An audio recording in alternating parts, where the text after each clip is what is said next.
غوثیہ تاجدار فصاحت چلے آئیے، نو بہار خطابت چلے آئیے، لے کے باغ مدینہ کے گل کی مہک شہریار خطابت چلے آئیے۔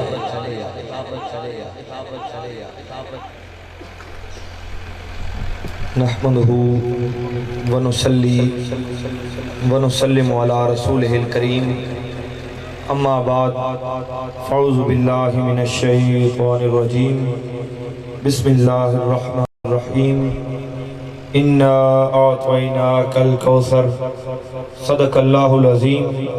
ان اللہ وملائکتہ یصلون علی النبی یا ایہا الذین آمنوا صلوا علیہ وسلموا تسلیما۔ اللہم صلی علی سیدنا و مولانا محمد وعلی آلہ وصحبہ وبارک وسلم۔ الصلاة والسلام علیکہ یا سیدی یا رسول اللہ وعلی آلکہ واصحابکہ یا سیدی یا حبیب اللہ۔ تیرگی میں اجالا ہمارا نبی، روشنی کا حوالہ ہمارا نبی، غیب داں کملی والا ہمارا نبی، سب سے اولا و اعلیٰ ہمارا نبی، سب سے بالا و اعلیٰ ہمارا نبی۔ در پہ غیروں کے زحمت نہ فرمائیے، بھیک لینے مدینے چلے جائیے، کوئی دیتا ہے تو سامنے لائیے، کون دیتا ہے دینے کو منہ چاہیے، دینے والا ہے سچا ہمارا نبی۔ اب کوئی بات دل پہ نہ لیجئے کہ ہے، جام کوثر اسی دم میں پیجئے کہ ہے، اے نصیر اب ذرا غم نہ کیجئے کہ ہے، غم زدوں کو رضا مجدہ دیجئے کہ ہے، بے کسوں کا سہارا ہمارا نبی۔ حضرین مکرم، دعا ہے اللہ رب العزت یہ محفل پاک سجانا، ہم سب کا حاضر ہونا اپنی بارگاہ عالیہ میں قبول فرما کے اپنی شان کے مطابق اجر عظیم عطا فرمائے۔ جناب ڈاکٹر شاہین اقبال صاحب، ان کے دیگر ساتھی جنہوں نے مل جل کے اس خوبصورت محفل کا اہتمام کیا، جتنے احباب دور و نزدیک سے چل کے آئے، دعا ہے اللہ رب العزت سب کو قدم قدم کے بدلے اپنی شان کے مطابق اجر عظیم عطا فرمائے۔ حضرین مکرم، جیسا کہ آپ جانتے ہیں کہ اس محفل پاک میں سالانہ خطاب جگر گوشہ پیر سواگ افتخار ملت حضرت علامہ صاحبزادہ افتخار الحسن صاحب آپ فرماتے ہیں، لیکن چونکہ 2 دن سے آپ کی طبیعت کچھ ناساز ہے تو اس وجہ سے آپ تشریف نہیں لا سکے، تو مجھے حکم ہوا تو اس حکم پہ میں حاضر ہو گیا۔ دعا ہے اللہ رب العزت ہم سب کی حاضری قبول فرمائے، قبلہ پیر صاحب کو شفاء کاملہ عطا فرمائے۔ حاضرین مکرم، حضور علیہ السلام کے میلاد کی محفل سجانا یقیناً بہت سی برکتوں اور رحمتوں کے حصول اور نزول کا ذریعہ ہے۔ جب میرے آقا کے غلام، میرے آقا سے محبت کرنے والے میرے آقا کے میلاد کی محافل کا اہتمام کرتے ہیں تو بعض ذہنوں میں ایک سوال پیدا ہوتا ہے، اور وہ سوال یہ پیدا ہوتا ہے کہ یہ محافل میلاد سجانے کا تمہیں فائدہ کیا ملتا ہے؟ تم پیسہ خرچ کرتے ہو، وقت نکالتے ہو، یہ محافل میلاد کا اہتمام کرتے ہو، میلاد کا ذکر کرتے ہو، یہ میلاد کا ذکر کرنے سے تمہیں فائدہ کیا ملتا ہے؟ تو حضرین مکرم یاد رکھیے، میلاد منانے کے تو اتنے فائدے ہیں کہ جن کا شمار ہی ممکن نہیں، لیکن آئیے میں ایک بہت بڑی برکت عرض کرتا چلوں۔ حضرین مکرم یاد رکھیے، جہاں بھی میرے آقا کا میلاد منایا جائے، یاد رکھ لیں اس جگہ کبھی فنا نہیں ہوتی، ہمیشہ بقا ہی بقا ہوتی ہے۔ یہ میرے محبوب کے میلاد کی برکت ہے، اور میں اس کی دلیل بھی عرض کرتا چلوں تاکہ کوئی یہ نہ کہے کہ میلاد سے فنا اور بقا کا تعلق کیسے جوڑ دیا۔ تو آپ دلیل نوٹ فرما لیں، آپ میں سے جو لوگ حج عمرہ کر کے آئے ہیں وہ اپنی آنکھوں سے دیکھ کے آئے ہوں گے، ورنہ سنا ہوا تو ہر مسلمان نے ہے کہ وہاں ایک پتھر ہے جسے مقام ابراہیم کہا جاتا ہے۔ اس پتھر پہ حضرت ابراہیم علیہ السلام کے قدموں کے نشان موجود ہیں۔ اب آپ علماء سے پوچھئے، حضرت ابراہیم علیہ السلام آپ جس علاقے میں تبلیغ کے لیے تشریف لائے تھے وہ علاقہ تھا شام، فلسطین اور حجاز کا علاقہ۔ اس میں سے زیادہ تر علاقہ پتھریلا علاقہ تھا، تو آپ پتھریلے علاقے میں جو تشریف لائے تھے تو یقیناً آپ کے قدم اس پتھر کے علاوہ، مقام ابراہیم کے علاوہ باقی پتھروں پر بھی آئے ہوں گے، لیکن آپ میں سے ان باقی پتھروں کے بارے میں کوئی جانتا ہے کہ وہ کہاں موجود ہیں، کس حالت میں موجود ہیں؟ کوئی نہیں جانتا۔ اب آپ ذرا غور فرمائیں، ان پتھروں پہ بھی حضرت ابراہیم علیہ السلام کے قدم آئے، اس پتھر مقام ابراہیم پہ بھی حضرت ابراہیم علیہ السلام کے قدم آئے، ان کو بقا نہیں ملی۔ اس پتھر مقام ابراہیم کو بقا کیوں عطا فرما دی گئی؟ اس کا صرف ایک جواب ہے، اور وہ جواب یہ ہے کہ اس پتھر مقام ابراہیم کو بقا اس واسطے عطا فرما دی گئی چونکہ اس پتھر پہ کھڑے ہو کے حضرت ابراہیم نے ہمارے آقا کا میلاد پڑھا تھا۔ اسی پتھر پہ کھڑے ہو کے حضرت ابراہیم علیہ السلام نے یہ دعا کی تھی کہ مولا اس نبی آخر الزمان کو بھیج دے، تو جس پتھر پہ کھڑے ہو کے ہمارے آقا کے میلاد کی دعا کی گئی، اس میلاد کی دعا کے وسیلے سے اللہ اس پتھر کو بقا عطا فرما دیتا ہے۔ تو پھر میرے آقا کا جو غلام آج اپنے گھر میں، اپنے محلے، اپنے شہر میں جہاں بھی محفل میلاد سجاتا ہے وہاں بھی ہمیشہ بقا ہی بقا ہوگی، اور وہ جگہ فنا سے محفوظ رہے گی۔ تو یہ اس محبوب کے میلاد کی برکت ہے، اور ہم میلاد کیوں نہ منائیں؟ دیکھیے ہمیں اللہ رب العزت نے اس نبی کا غلام اور امتی بنا کے دنیا میں بھیجا کہ جس کی شان میں خالق کائنات فرما رہا ہے اِنَّا أَعْطَيْنَاكَ الْكَوْثَرَ۔ حضرین مکرم، ویسے تو پورا قرآن میرے آقا کی نعت ہے، لیکن اس آیت کا ایک ایک لفظ میرے آقا کی نعت ہے۔ اس آیت کے ایک ایک لفظ پہ میرے آقا کی رفعتوں کا بیان ہوتا ہے، میرے آقا کی شانوں کا بیان ہوتا ہے۔ آئیے میں تھوڑی سی تفصیل کے ساتھ اسی آیت کی تفصیل تھوڑی سی عرض کر کے پھر اپنے گفتگو کو سمیٹ دوں گا، پھر ہمارے باقی شناخان جو مہمان تشریف لائے ہوئے ہیں پھر ہم ان کو سنیں گے۔ اب آپ توجہ رکھیں گے تو انشاءاللہ ایمان تازہ ہوگا۔ دیکھیے اللہ رب العزت نے فرمایا قرآن مجید کی سب سے چھوٹی سورت، سورۃ الکوثر، اس کی پہلی آیت فرمایا اِنَّا أَعْطَيْنَاكَ الْكَوْثَرَ۔ اب اس آیت کے ایک لفظ میں ہم تھوڑا سا غور کریں گے۔ دیکھیے اس آیت کا پہلا لفظ فرمایا اِنَّا۔ اِنَّا کا کیا مطلب ہے؟ اِنَّا کا مطلب ہے بے شک ہم نے، بے شک ہم نے۔ اب آپ ذرا غور فرمائیں، یہ قرآن مجید کی آیت ہے، اور قرآن مجید تو رب کی وہ کتاب ہے کہ جس کے بارے میں اللہ رب العزت نے شروع میں ہی خبردار کر دیا کہ خبردار یہ وہ کتاب ہے جس میں شک کی گنجائش ہی موجود نہیں، شروع میں کہہ دیا۔ تو پھر اپنے محبوب کی نعت کہنے سے پہلے رب نے بے شک کیوں فرمایا؟ حالانکہ قاعدہ اور قانون تو یہ ہے کہ بے شک ہمیشہ اس جگہ کہا جاتا ہے جہاں شک کی گنجائش موجود ہو، تو یہ تو وہ کتاب تھی کہ جس میں شک کی گنجائش موجود ہی نہیں تھی، تو پھر بھی اللہ رب العزت نے اپنے محبوب کی نعت کہنے سے پہلے بے شک کیوں فرمایا؟ علماء فرماتے ہیں کہ اللہ رب العزت نے اپنے محبوب کی نعت کہنے سے پہلے بے شک اس لیے فرمایا کہ اے لوگو، اے میرے بندو، تم جس دنیا میں چلتے پھرتے اٹھتے بیٹھتے ہو، اس دنیا میں تم کسی پہ بھی شک کرتے پھرو تو اس سے مجھے کوئی غرض نہیں، لیکن ہاں ایک بات یاد رکھنا کہ جب بھی کبھی خدا کی عطا کی بات ہو اور محمد مصطفیٰ کے مقام کی بات ہو، اس میں شک کبھی نہ کرنا، اس میں شک کبھی نہ کرنا۔ تو اس لیے رب نے سب سے پہلے خبردار کر دیا کہ اے دنیا والو، اے میرے بندو، جب بھی کبھی خدا کی عطا کی بات ہو اور محمد مصطفیٰ کے مقام کی بات ہو، اس میں شک کبھی نہ کرنا۔ تو رب نے ہمیں خبردار کر دیا، فرمایا اِنَّا، بے شک ہم نے۔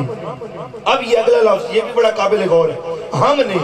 اب آپ ذرا غور فرمائیں، ہمارا یہ ایمان ہے کہ اللہ رب العزت واحد ہے، ایک ہے۔ تو جب وہ ایک ہے تو چاہیے تو یہ تھا کہ اللہ رب العزت یہاں اپنا ذکر صیغہ واحد میں فرماتا کہ بے شک میں نے، چاہیے تو یہ تھا کہ اپنا ذکر صیغہ واحد میں فرماتا، لیکن صیغہ واحد میں ذکر نہیں کیا، فرمایا اِنَّا، بے شک ہم نے۔ اور آپ کا ایک طریقہ بھی ہے، دیکھیے رب جہاں صرف اپنا ذکر فرماتا ہے وہ ذکر صیغہ واحد میں کرتا ہے۔ دیکھیے قرآن مجید میں رب نے فرمایا انی انا اللہ رب العالمین، بے شک میں ہی اللہ تمام جہانوں کا پروردگار ہوں، تمام جہانوں کے پالنے والا ہوں۔ تو جب صرف اپنا ذکر کیا صیغہ واحد میں کیا، جب باری آئی اپنی محبوب کے اوپر اپنی عطاؤں کی تو اپنا ذکر صیغہ واحد میں نہیں کیا بلکہ صیغہ جمع میں کر دیا۔ مولا تو واحد ہے، اپنا ذکر صیغہ واحد میں کرتا ہے، جب محبوب پہ عطا کی بات آئی تو اپنا ذکر صیغہ واحد میں کیوں نہیں کیا، صیغہ جمع میں کیوں کیا؟ رب کی طرف سے آواز آئی، اے میرے بندے، میں ہر چیز کا خالق ہوں، میں ہر چیز کا مالک ہوں، میں اپنا ذکر صیغہ واحد میں کروں میری پھر بھی وہی شان ہے، میں اپنا ذکر صیغہ جمع میں کروں میری پھر بھی وہی شان ہے، لیکن صیغہ واحد اتنی طاقت نہیں دیتا جتنی صیغہ جمع طاقت دیتا ہے۔ تو اس لیے میں نے اپنے محبوب پر اپنی عطاؤں کا ذکر کرنے سے پہلے اپنا ذکر صیغہ جمع میں کیا کہ دنیا والوں اگر کوئی میرے محبوب کی شان کو گھٹانا چاہے تو میرے محبوب کی شان کو گھٹانے سے پہلے وہ ایک بار غور ضرور کرے کہ اس محبوب کو شان عطا فرمانے والا رب وہ اس محبوب کا ذکر کس انداز میں فرما رہا ہے۔ اسی مقام پہ آکے ہمارے امام نے کمال کر دیا کہ مٹ گئے مٹتے ہیں مٹ جائیں گے آدھا تیرے، مٹ گئے مٹتے ہیں مٹ جائیں گے آدھا تیرے، نہ گھٹا ہے نہ گھٹے گا کبھی چرچا تیرا۔ بے شک نعرہ تکبیر، نعرہ تکبیر، بیٹھے ہو ٹر گئے ہو، نعرہ تکبیر، نعرہ رسالت، نعرہ تحقیق، اتچا نعرہ حیدری، عظمت مصطفیٰ، مقام مصطفیٰ، آستانہ علیہ مرشد آباد شریف۔ قاضی نے مکرم یہ اننا بے شک ہم نے، اب اگلا لفظ ہے آتوئینا، آتوئینا۔ اب یہ تھوڑی سی قابل توجہ بات ہے، آپ توجہ کریں گے تو انشاءاللہ سمجھ آئے گی۔ عربی زبان میں اگر آپ نے کسی کو کوئی چیز دینی ہو تو اس کے لیے دو الفاظ آتے ہیں۔ عربی میں آپ نے کسی کو کوئی چیز دینی ہو تو اس کے لیے کتنے الفاظ آتے ہیں؟ دو الفاظ۔ ایک آتا ہے آتینا تا کے ساتھ، جسے مجہول میں ہم تے بھی پڑھ دیتے ہیں، تو ایک آتا ہے آتینا تا کے ساتھ، ایک آتا ہے آتوینا توئے کے ساتھ۔ مطلب آتینا تا والے کا بھی دینا ہے، مطلب آتوینا توئے والے کا بھی دینا ہے، لیکن ان دونوں دینوں میں بڑا فرق ہے۔ جو ہے نا آتینا تا والا، تے والا، وہ ہمیشہ اس جگہ استعمال کیا جاتا ہے جہاں چیز گن گن کے اور حساب سے دی جانی ہو۔ دیکھیے رب نے جہاں میں قرآن میں زکاة دینے کا حکم دیا، فرمایا وَآتُوا الزَّكَاةَ، وَآتُوا آیا، تا والا تو آیا، اور علماء نے ہمیں بتایا کہ جب زکاة دینی ہو تو زکاة بغیر حساب نہیں دینی بلکہ حساب سے اور گن گن کے دینی ہے۔ تو جہاں چیز گن گن کے اور حساب سے دی جائے وہاں آتو آتا ہے تا والا، اور جو ہے آتوینا توئے والا، یہ اس جگہ استعمال ہوتا ہے جہاں چیز گن گن کے اور حساب سے نہیں بلکہ بغیر حساب عطا کی جا رہی ہو۔ اس مقام پہ اللہ رب العزت نے آتوینا استعمال فرما کے ہمیں یہ بتا دیا کہ لوگوں میں نے اپنے محبوب کو جو کچھ بھی عطا فرمایا سب کچھ بغیر حساب عطا فرمایا۔ میں نے اپنے محبوب کو جو کچھ بھی عطا فرمایا سب کچھ بغیر حساب عطا فرمایا۔ اب دیکھیے یہ ہے آتوینا، سب کچھ بغیر حساب عطا فرمایا۔ اب اگلا لفظ وہ کیا ہے؟ وہ ہے کا۔ بات آپ کو سمجھ آ رہی ہے؟ اب اگلا لفظ ہے کا، انا آتوینا کا۔ کا کا مطلب ہے تجھے، کا کا کیا مطلب ہے؟ تجھے۔ اب آپ یہاں ذرا غور فرمائیں، اسٹیج پر یقیناً علماء تشریف فرما ہیں، صرف ناف جاننے والے حضرات ہمارے علماء ہمارے سروں کے تاج تشریف فرما ہیں۔ میں یہاں ایک بات عرض کروں کہ اگر یہاں پہ آتوینا رسول آ جاتا تو وہ جملہ بھی عربی گرامر کی روح سے غلط نہیں بنتا تھا۔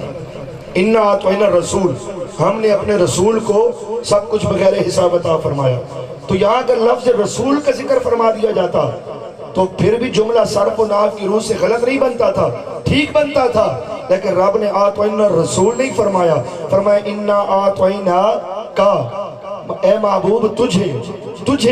تو یہاں اللہ رب العزت نے رسول کا ذکر، رسول کے لفظ کا ذکر کیوں نہیں کیا اور کا ذکر کیوں کیا؟ تو یہاں عاشق لوگ بڑا کمال لکھتے ہیں، وہ فرماتے ہیں کہ یہاں اگر اللہ رب العزت آتوین الرسول کہہ دیتا تو پھر جو پیچھے صفت بیان ہو رہی تھی نا بغیر حساب عطا کرنے والی صفت، پھر وہ باقی رسولوں کو بھی چلی جاتی کہ اللہ نے اپنے ہر رسول کو بغیر حساب عطا فرمایا، لیکن رب فرماتا ہے نہیں نہیں، میں نے باقی رسولوں کو بھی عطا ضرور فرمایا، لیکن جب باقیوں کو عطا فرمایا تو حساب سے عطا فرمایا۔ اے محبوب صرف تجھے بغیر حساب عطا فرمایا، اس لیے یا لفظ رسول کا ذکر نہیں کیا کہ یہ بغیر حساب عطا کرنے والی صفت یہ باقی کسی کے ساتھ نہ جائے، کیونکہ باقیوں کو جب بھی دیا حساب سے دیا، صرف جب خاتم النبیین کو دیا تو سب کچھ بغیر حساب عطا کیا۔ اور اس کی دلیل میں عرض کروں، دیکھیے سب سے بڑی چیز کیا ہے؟ سب سے بڑی چیز نبوت اور رسالت ہے۔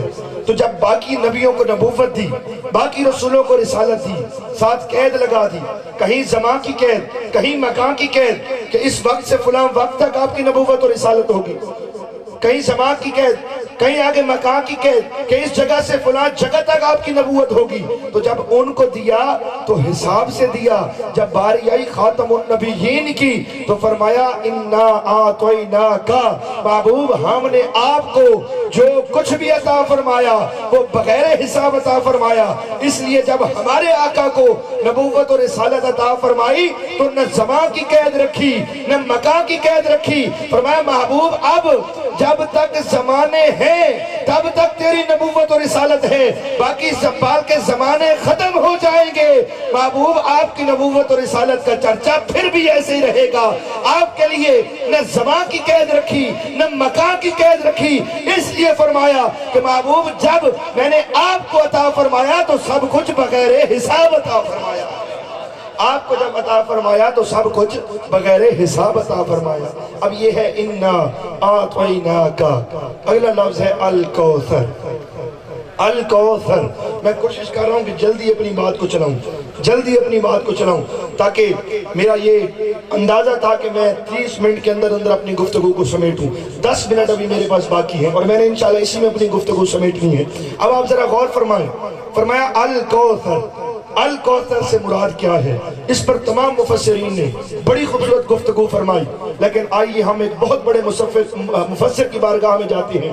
میرے آقا کے صحابی، اس امت کے سب سے بڑا مفسر قرآن جنہیں میرے آقا نے فرمایا، حضرت عبداللہ ابن عباس رضی اللہ تعالیٰ عنہ، آپ کے ایک شاگرد ہیں جن کا نام ہے امام مجاہد، آپ تابعی ہیں۔ حضرت عبداللہ ابن عباس ان کے شاگرد ہیں، آپ کی بارگاہ میں سوال کیا حضور ہماری رہنمائی فرمائیے یہ الکوثر سے مراد کیا ہے؟ تو میرے آقا کے صحابی حضرت عبداللہ ابن عباس کے شاگرد حضرت امام مجاہد بول اٹھے کہ لوگوں الکوثر سے مراد یہ ہے کہ رب نے اپنے محبوب کو ہر خیر کا کل عطا فرمایا ہے، ہر خیر کا کل عطا فرمایا ہے۔ تو آپ مجھے بتائیے علم خیر ہے یا نہیں ہے؟ بولیے علم خیر ہے نا؟ تو میرے آقا کے صحابی حضرت عبداللہ ابن عباس کے شاگرد حضرت امام مجاہد تابعی فرمائیں کہ ہر خیر کا کل عطا فرمایا۔ اور آج کے دور میں کوئی بندہ اٹھ بیٹھے کہ اتنا علم تھا اور اتنا نہ تھا تو ہم آج کے بندے کی بات نہیں مانیں گے، ہم میرے آقا کے صحابی کے شاگرد حضرت امام مجاہد تابعی کی بات مانیں گے۔ وہ فرمائے ہر خیر کا کل عطا فرمایا، تو پھر ہم تو کہیں گے کہ علم عطا فرمایا تو گن گن کے اور حساب سے نہیں بلکہ بغیر حساب کلیتاً علم عطا فرما دیا۔ اسی طرح میرے آقا نور ہے، نور خیر ہے یا ظلمت خیر ہے؟ بولیے نور خیر ہے نا؟ ظلمت کو تو کوئی خیر نہیں کہتا، نور خیر ہے۔ تو اب اگر کوئی کہے کہ اس طرح سے نور تھے اس طرح سے نہ تھے تو ہم اس کی بات کیسے مانیں؟ ہم تو مانیں گے حضرت امام مجاہد کی بات، وہ فرمائے ہر خیر کا کل عطا فرمایا، تو پھر تو ہم مانیں گے کہ میرے آقا سراپا بشر بھی ہیں، سراپا نور بھی ہیں۔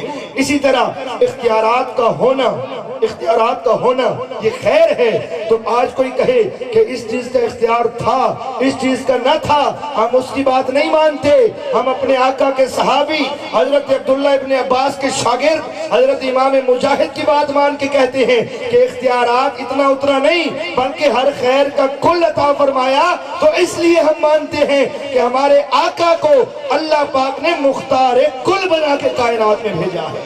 مختار کل بنا کے کائنات میں بھیجا ہے۔ اب آپ ذرا آگے غور فرمائیں، اب الکوثر ہر خیر کا کل عطا فرما دیا، ہر خیر کا کل عطا فرما دیا۔ اب اس ہر خیر کے کل کو اگر کوئی اپنے عقل کے ترازو پہ تولنا چاہے، اپنے علم کے ترازو پہ تولنا چاہے، تو میں اسے عرض کر دینا چاہتا ہوں کہ یاد رکھیے مقام مصطفیٰ کو تولنا یہ انسانی علم اور انسانی عقل کے بس کی بات ہی نہیں۔ اور میں اس کی دلیل عرض کرتا ہوں کیسے؟ دیکھیے رب نے فرمایا اِنَّا أَعْطَيْنَاكَ الْكَوْثَرَ، اب یہ ہم آخری لفظ میں الکوثر، اس لیے میں لہجہ کر کے پڑھ رہا ہوں۔ تو الکوثر، اب آپ ذرا غور فرمائیں، سب سے کم کوانٹٹی میں جو چیز ہو نا، سب سے کم مقدار میں، اسے کیا کہتے ہیں؟ اسے کہتے ہیں قلیل۔ اسے کیا کہتے ہیں؟ قلیل۔ قلیل کا الٹ، قلیل کا اپوزٹ، قلیل کا متضاد وہ کیا ہے؟ وہ ہے کثیر۔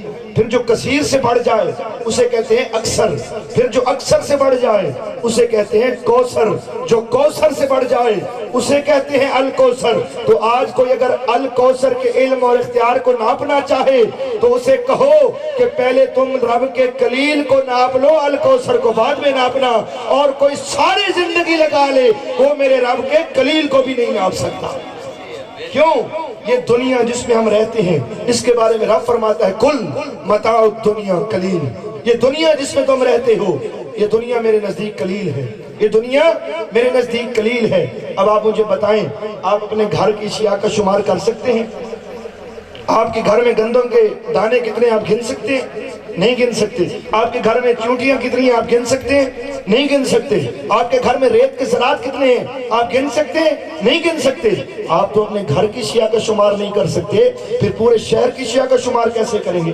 پورے شہر کی اشیاء کا شمار نہیں کر سکتے، پورے ملک کی اشیاء کا شمار کیسے کریں گے؟ نہیں کر سکتے۔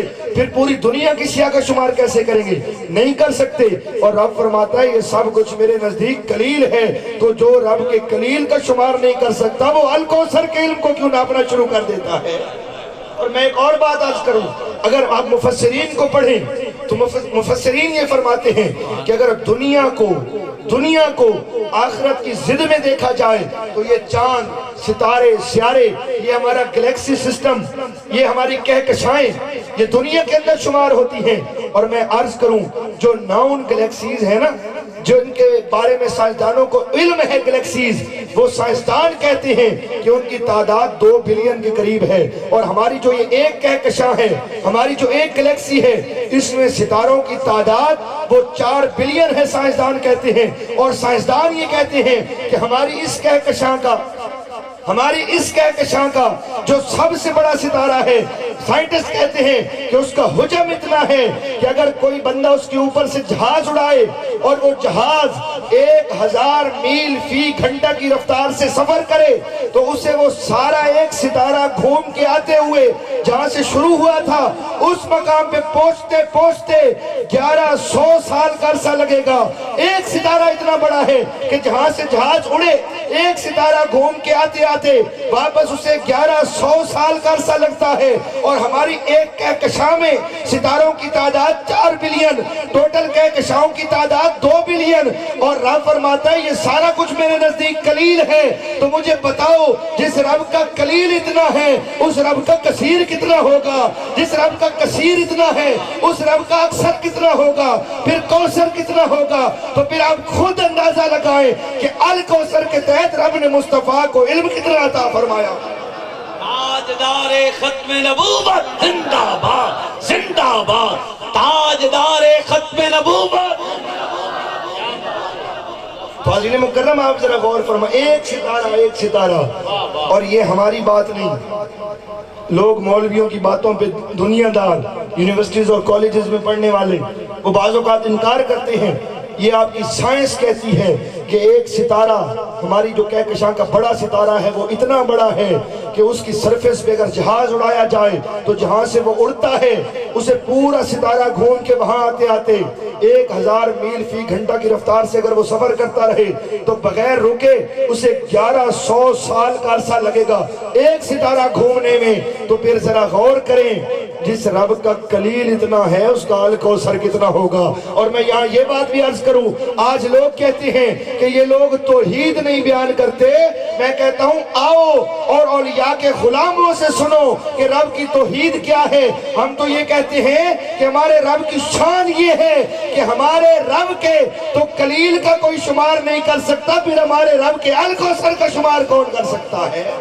تو علی مکرم یہ شان ہے ہمارے آقا کی جو اللہ رب العزت نے ہمارے آقا کو عطا فرمائی۔ تو آپ خود ذرا غور فرمائیں کہ سب سے چھوٹا کلیل ہے، جس رب کا کلیل اتنا ہے اس کا کثیر کتنا ہوگا، پھر اس کا اکثر کتنا ہوگا، پھر اس کا کوثر کتنا ہوگا، پھر الکوثر کے تحت اللہ رب العزت نے مصطفیٰ کریم کو علم اور اختیارات کتنے عطا فرمائے ہوں گے۔ تو اس لیے میرے آقا کے علم کو، میرے آقا کے مقام کو، میرے آقا کی رفعتوں کو کوئی بندہ اپنے عقل کے ترازو پہ نہیں تول سکتا، نہیں تول سکتا۔ اور میں نے عرض کر دیا کہ کوئی تولنا بھی چاہے تو اسے کہو پہلے رب کے کلیل کو تولو۔ جب تم کلیل کو تول لو گے نا، پھر ہم تمہیں بتائیں گے اس رب کا کثیر کیا ہے، پھر اس کو ناپنا۔ پھر جب کثیر کو ناپ لو گے پھر ہم تمہیں بتائیں گے اس رب کا اکثر کیا ہے، پھر اکثر کو ناپنا۔ جب اکثر کو ناپ لو گے پھر ہم تمہیں بتائیں گے کہ رب کا کوثر کیا ہے، پھر تم کوثر کو ناپنا۔ جب کوثر کو ناپ لو پھر الکوثر کے علم کی باتیں کرنا، اور تم پوری زندگیاں لگا لو میرے رب کے کلیل کا شمار بھی نہیں کر سکتے۔ میرے رب کی شان یہ ہے۔ تو بس عزیز مکرم میرا وقت پورا ہو چکا، اور میں آخر میں اتنا عرض کروں کہ یاد رکھیے ہمیشہ ہمیشہ میرے آقا کا ادب اپنے سینے میں رکھیں، میرے آقا کے صحابہ کا ادب اپنے سینے میں رکھیں، میرے آقا کے اہل بیت کا ادب اپنے سینے میں رکھیں۔ یاد رکھیے مصطفیٰ کریم کی ذات کے حوالے سے عقیدہ اور نظریہ وہی رکھیں جو اللہ کے قرآن نے ہمیں سکھایا ہے، جو حضور کی حدیث نے ہمیں سکھایا، جو صحابہ اور اہل بیت نے ہمیں سکھایا، جو اولیاء کی جماعت نے ہمیں سکھایا۔ حضور علیہ السلام کی ذات کے حوالے سے عقیدہ وہی رکھیں۔ اور اس حوالے سے میں عرض کر دوں کہ حضرت سیدنا صدیق اکبر رضی اللہ تعالیٰ عنہ آپ کی ذات اقدس سے لے کر اولیاء کی جماعت تک جن جن کو اللہ پاک نے مصطفیٰ دکھایا ہے نا، چاہے ظاہری آنکھ سے چاہے دل کی آنکھ سے، یاد رکھیے ان لوگوں کے رہنے کے علاقے اپنے اپنے ہیں، ان لوگوں کی بولیاں اپنی اپنی ہیں، ان لوگوں کے لکھنے کا انداز اپنا اپنا ہے، لیکن بات ساری ہستیوں نے ایک ہی کی ہے۔ دیکھیے نا اعلیٰ حضرت بریلوی، آپ نے حسن مصطفیٰ دیکھا، اپنے انداز میں پکار اٹھے، فرمایا لک بدر فی الوجہ الاجمل خط حالہ مہ زلف ابر اجل، لک بدر فی الوجہ الاجمل خط حالہ مہ زلف ابر اجل۔ اعلیٰ حضرت گولڈوی، حضرت پیر میر علی شاہ صاحب رحمۃ اللہ علیہ، آپ نے حسن مصطفیٰ دیکھا، یہی بات اپنے انداز میں پکار اٹھے، فرمایا مکھ چند بدر شاشانی ہے، مت چمک دی لاٹ نورانی ہے، کالی زلف تے اکھ مستانی ہے، مخمور اکھی ہنمت بھریاں۔ اعلیٰ حضرت بریلوی، آپ کو آقا کی شان نظر آئی، اپنے انداز میں پکار اٹھے، فرمایا بس خامہ خام نوائے رضا، بس خامہ خام نوائے رضا، میں یہ طرز میری، میں یہ رنگ میرا، ارشاد حبہ ناطق تھا، ناچار اسراب پڑا جانا۔ اعلیٰ حضرت گولڈوی، آپ کو آقا کی شان نظر آئی، یہی بات اپنے الفاظ میں پکار اٹھے، فرمایا سبحان اللہ ما اجملکا ما احسنکا ما اکملکا، کتے مہر علی کتے تیری ثنا، گستاخ اکھی کتے جان۔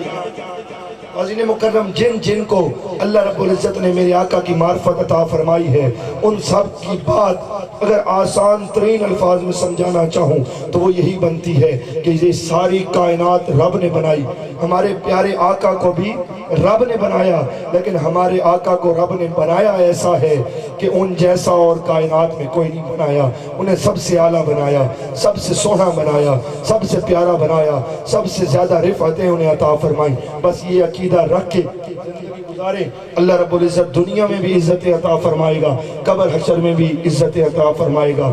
اب آخر میں سٹیج پر تشریف فرما تمام علماء کرام، سناخوانان رسول، اور بالخصوص قبلہ حضرت صاحبزادہ محمد صدام عثمانی صاحب، دیگر جتنے بھی احباب ہیں، اللہ رب العزت ان تمام نیک ہستیوں کے وسیلے سے ہماری حاضری قبول فرمائے، ہماری آپ سب کی حاضری قبول فرمائے، اور قبلہ ڈاکٹر صاحب، ان کے دیگر معاملین، ان کے سنگی، اللہ رب العزت ان کو اس اہتمام کا خوبصورت اجر عظیم عطا فرمائے۔ وآخر دعوانا ان الحمدللہ رب العالمین۔